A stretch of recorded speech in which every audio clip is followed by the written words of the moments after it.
مسببُ الاسباب۔ علی بن حرب کہتے ہیں، میں ضروریات زندگی خریدنے کے لیے اپنے وطن موصل سے سامرا جانے کے لیے نکلا۔ دجلہ میں چند کشتیاں موصل سے سامرا تک چلتی تھیں اور اجرت پر سواریوں اور ان کے ساز و سامان کو ایک جگہ سے دوسری جگہ منتقل کرتی تھیں۔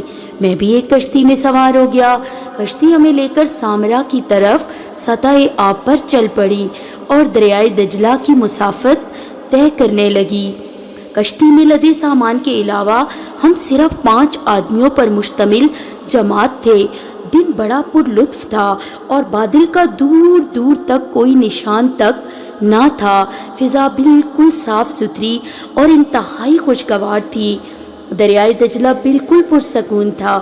کشتی بان بڑی مستی میں خوبصورت گانے جھوم جھوم کر گائے جا رہا تھا اور کشتی بڑے سکون سے سطح آب پر تیزی کے ساتھ منزل مقصود کی طرف رواں دواں تھی۔ کشتی میں سوار اکثر لوگوں کو ہلکی ہلکی نیند آنے لگی، لیکن میں دجلہ کے دونوں جانب کے حسین و جمیل ساحل کے مناظر سے لطف اندوز ہو رہا تھا۔ اچانک میری نگاہ پانی میں ایک بڑی سی مچھلی پر پڑی جو اچھل کر کشتی کے اندر آ پڑی۔ میں نے جلدی سے مچھلی کو پکڑ لیا کہ مبادا وہ دوبارہ دریا میں چھلانگ نہ لگا دے۔ مچھلی کو پکڑنے کے لیے جو میں دوڑا تو کشتی ہچکولے کھانے لگی، جس کی وجہ سے لوگوں کی نیند اڑ گئی اور وہ نیند کی غنودگی سے باہر آ گئے۔ جب انہوں نے مچھلی دیکھی تو ایک آدمی نے کہا، یہ مچھلی اللہ تعالیٰ نے ہمارے لیے بھیجی ہے، اس لیے کیوں نہ آگے ساحل پر اتریں اور اسے بھون کر کھائیں۔ یہ اتنی بڑی ہے کہ ہم سبوں کو کفایت کر جائے گی۔ ہمیں اس کی رائے بھلی لگی۔ کشتی بان نے بھی اس سے موافقت کی اور کشتی کا رخ ساحل کی طرف موڑ دیا۔ ہم لوگ ساحل پر اترے اور گھنے درختوں کے جھنڈ میں داخل ہوئے تاکہ لکڑیاں اکٹھی کر کے مچھلی بھونیں۔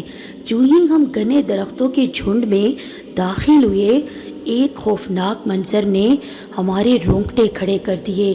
ایک مقتول زمین پر ڈھیر تھا، اس کے قریب ایک تیز دھار چاقو پڑا ہوا تھا۔ پاس ایک دوسرا جوان آدمی بھی تھا جس کی مشکیں کس دی گئی تھیں اور اس کے منہ میں کپڑا ٹھونس دیا گیا تھا، جس کی وجہ سے وہ کچھ بولنے اور چیخنے چلانے سے بالکل عاجز تھا۔ یہ خوفناک منظر دیکھ کر ہمارے اوپر دہشت طاری ہو گئی۔ ہم جلدی سے آگے بڑھے اور اس آدمی کی رسی کھول کر اس کے منہ سے کپڑا نکالا۔ وہ حد درجہ خوفزدہ اور نا امیدی کی کیفیت میں تھا۔ اس بندے سے آزادی کے بعد وہ بولا، مہربانی کر کے پہلے مجھے کچھ پانی پلاؤ۔ ہم نے جلدی سے اسے پانی پلایا۔ جب وہ پانی پی چکا تو خود ہی بیان کرنے لگا، میں اور یہ مقتول دونوں ایک قافلے میں تھے جو کہ موصل سے بغداد کی طرف تجارت کے لیے جا رہا تھا۔ یہ مقتول بھانپ گیا کہ میرے پاس کافی مال ہے، چنانچہ اس نے مجھ سے دوستی کر لی اور پیار و محبت کا اظہار کرنے لگا اور میرے قریب قریب رہنے لگا۔ بہت کم ہی میرا ساتھ چھوڑتا۔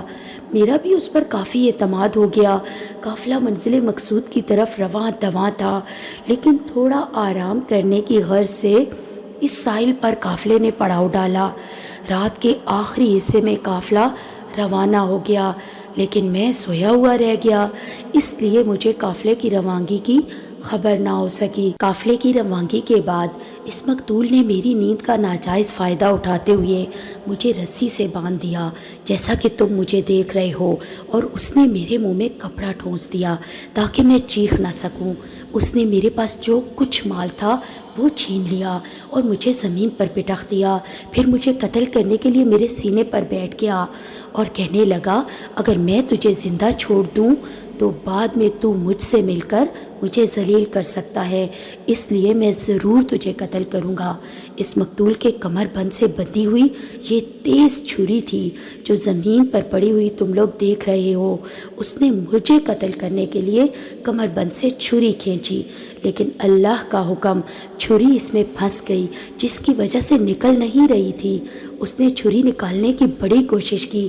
جب ناکام ہو گیا تو اس نے پوری طاقت لگا کر چھری کمر بند سے کھینچی۔ اس کی دھار اوپر کی جانب تھی۔ چھری زور سے نکلی اور جا کر اس کی گردن میں گھس گئی اور چمڑے کے ساتھ گوشت کو چیرتے ہوئے شہ رگ کا بھی کام تمام کر دیا۔ شہ رگ کے کٹتے ہی خون کا فوارہ جاری ہو گیا۔ پھر اس کی طاقت جواب دے گئی تو یہ مردہ حالت میں زمین پر ڈھیر ہو گیا۔ یہ مجرم میری آنکھوں کے سامنے اپنے کردار تک پہنچ گیا، لیکن اس کے باوجود مجھے اپنی موت کا یقین ہو چلا تھا، کیونکہ ہم جس جگہ پر تھے بہت ہی کم لوگ یہاں سے گزرتے تھے۔ اس لیے میں سوچ رہا تھا کہ کون میرے ہاتھ پاؤں کھولے گا، کون مجھے اس آفت سے نجات دلائے گا۔ پھر میں نے اللہ تعالیٰ کو پکارنا شروع کر دیا۔ میں نے اللہ تعالیٰ سے دعا کی، اے میرے اللہ، میرے پاس کسی کو بھیج دے جو تیرے اس آفت رسیدہ بندے کو اس پھندے سے نجات دلائے۔ میں برابر یہی دعا کرتا رہا۔ میں مظلوم تھا اور مظلوم کی دعا اللہ تعالیٰ ضرور قبول فرماتا ہے، اور یہی وجہ ہے کہ اللہ تعالیٰ نے تم لوگوں کو میری طرف بھیجا اور تم نے میری جان بچائی۔ ذرا تم لوگ مجھے بتلانا کہ آخر وہ کون سے محرکات تھے جن کی وجہ سے تم لوگ اس بے آباد جگہ آنے پر مجبور ہوئے۔ قافلے والوں نے اسے بتلایا، تمہارے پاس آنے کی جو چیز محرک بنی وہ ایک مچھلی ہے جو ہماری کشتی میں سمندر سے اچھل کر آ پڑی تھی۔ ہم لوگ اس مچھلی کو بھوننے کے لیے اس جگہ آ پہنچے ہیں۔ مظلوم نے قافلے والوں کی گفتگو سن کر بڑا تعجب کیا اور کہنے لگا، یقیناً اللہ تعالیٰ نے اس مچھلی کو تمہاری کشتی میں بھیجا ہے تاکہ تم اس سنسان جگہ آؤ اور مجھے اس آفت سے بچاؤ۔ میں بہت زیادہ تھکا ہوا ہوں، اس لیے میری آپ لوگوں سے گزارش ہے کہ برائے کرم مجھے کسی قریبی شہر میں لے چلو۔ مچھلی کو بھون کر کھانے کی بات قافلے والوں کے ذہن سے یکسر نکل ہی گئی تھی، اور پھر جب وہ لوگ مظلوم کو اس کے مال سمیت کشتی کے پاس لے کر آئے تو یہ دیکھ کر حیران رہ گئے کہ مچھلی کشتی سے کود کر سمندر میں جا چکی تھی۔ قافلے والوں کو یقین ہو گیا کہ اللہ تعالیٰ نے اس مچھلی کو کشتی کے اندر اس لیے بھیجا تھا تاکہ وہ اس مظلوم جان کی بچانے کا سبب بنے۔ اسی طرح جب اللہ تعالیٰ کچھ چاہتا ہے تو اس کے لیے اسباب مہیا کر دیتا ہے۔ بخاری و مسلم میں نبی کریم صلی اللہ علیہ وسلم کا ارشاد ہے، مظلوم کی بد دعا سے بچو، مظلوم کی بد دعا سے بچو، کیونکہ مظلوم کی بد دعا اور اللہ تعالیٰ کے درمیان کوئی رکاوٹ نہیں ہوتی۔